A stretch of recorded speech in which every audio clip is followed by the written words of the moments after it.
చెప్పండమ్మా. శ్రీమాత్రే నమః. శ్రీమాత్రే నమః. శ్రీమాత్రే నమః.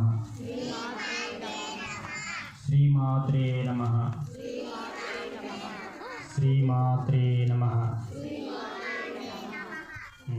సరే, అయితే సంతోషమమ్మా. మీ అందరి సమక్షంలో మరి ఈరోజు అమ్మవారికి ప్రీతికరమైన కుంకుమార్చన కార్యక్రమం చేయడం అనేది చాలా సంతోషదాయకం, ఆనందదాయకం. మరి అమ్మవారు మమ్మల్ని గుర్తించారు. మరి మీ అందరూ కూడా చాలా ఓపికతోటి గంట సేపు నుంచి వెయిట్ చేస్తున్నారు. చాలా నాకే సంతోషం కలిగిస్తూ ఉంది.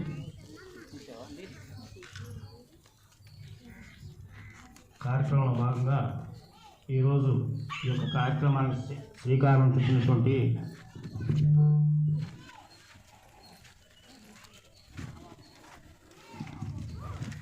సామాజిక సమరసతా వేదిక సభ్యులకు, అలాగే దేవాలయ నిర్వాహకులకు, సహకరించినటువంటి పెద్దలకు, పూజ్యులకు, ఇచ్చేసినటువంటి మహిళా తల్లులకు అందరికీ కూడా ఆ అమ్మవారి యొక్క కరుణ, కృప, కటాక్షాలు ఎల్లవేళలా ఉండాలని మనస్ఫూర్తిగా అమ్మవారిని ప్రార్థన చేస్తూ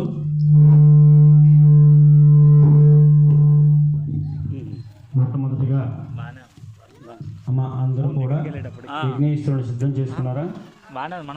నాకు చెప్తే అర్థమవుతుంది. సిద్ధం చేస్తున్నారు. ఇప్పుడు మిమ్మల్ని అందరినీ కూడా ఒక చిన్న ప్రశ్న అడుగుతా. విఘ్నేశ్వరుని దేంతో తయారు చేస్తున్నాం? పసుపుతో తయారు చేస్తున్నాం. గౌరీదేవిని ఎలా తయారు చేస్తున్నాం? మరి ఏంటి విఘ్నేశ్వరుడికి గౌరీదేవికి ఉన్నటువంటి తేడా?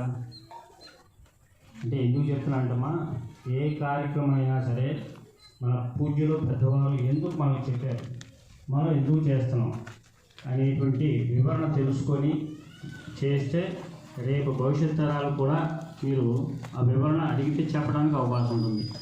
ఏమోనండి వాళ్ళు చేశారు, మేము చేసాము, అయిపోయింది, మాకు ఎలా తెలుస్తాయండి అనేటువంటి భావన ఉండకూడదు. తపన, తాపత్రయం ఉంటేనే ఏదైనా సాధ్యమవుతుంది. అలాగే అమ్మవారి యొక్క అనుగ్రహం మనకు పొందాలి అంటే మన యొక్క భక్తి ఎప్పుడు కూడా అమ్మవారి పాదాల వద్ద ఉండాలి. అన్యథా శరణం నాస్తి త్వమేవ శరణం మమ తస్మాత్ కారుణ్య భావేన రక్ష రక్ష అంటూ అమ్మవారిని